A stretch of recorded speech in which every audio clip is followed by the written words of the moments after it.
Shvua Tov Mevarach. It is Erev Pesach, aka Yud Gimel Nisan, and Mishnah Yomi is starting chapter 5 of Nazir. Beit Shammai Omrim, Hektish Ta'ut Hektish. Beit Shammai says making something kodesh, making it consecrated, is a valid consecration even if there's a mistake, a ta'ut.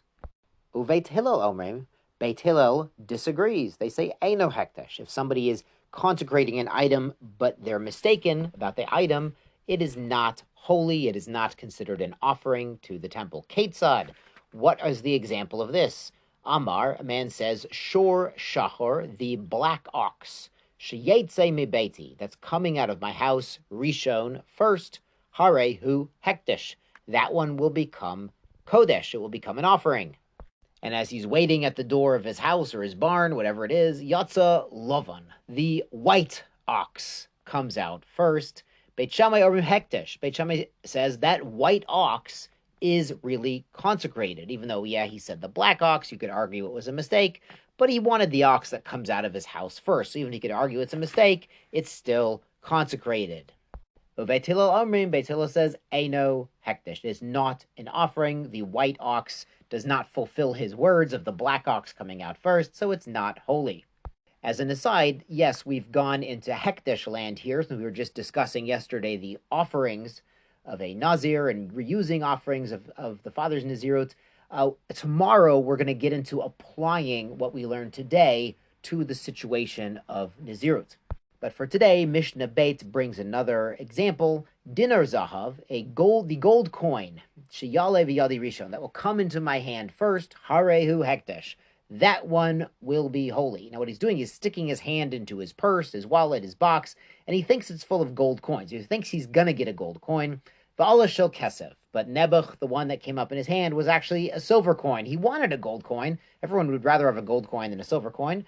But the one that came out was kesef. Beit Shammai Orim Hektish. Beit Shammai says it's the first one that came up. That's Hektish, even though it wasn't gold.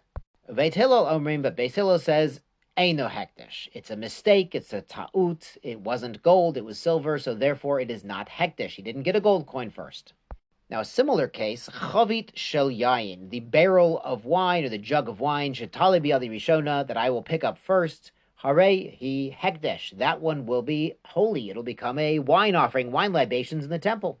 Va'altel Shel Shemen, and the one he picked up, he didn't realize it was actually oil instead of wine. Beit Shammai Arim Hekdesh. Beit Shammai says that oil needs to now go and be donated to the temple. He'll use it in the menachot. Beit Hillel Omrim Eino Hekdesh. Beit Hillel says it's a Hekdesh Taut, a mistaken Hekdesh. He wanted to sanctify wine, and he got a jug of oil. He wasn't trying to light the Hanukkah, the Hanukkah menorah. He was trying to bring wine libations, so it doesn't count as Hekdesh.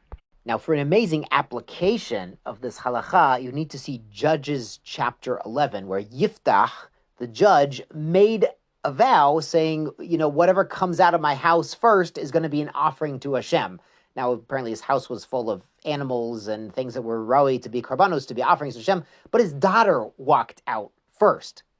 So it's a really interesting application of this law. He held it was still Hekdesh. All the Mefarshim agree they did not, God forbid, slaughter his daughter. She was not an offering, but she couldn't be involved in any sort of secular things. Apparently she couldn't get married and she had to go live off by herself and maybe just work for the Mishkan or whatever it was at the time. But there were problems caused by his vow and him, trying to take it a little bit literally. And actually the Gemara in Ta'anit Daf 4 says that Yirmiyahu, the Navi, prophesied about this event, and he says famously, is there no balm in Gilead? Is there no doctor over there?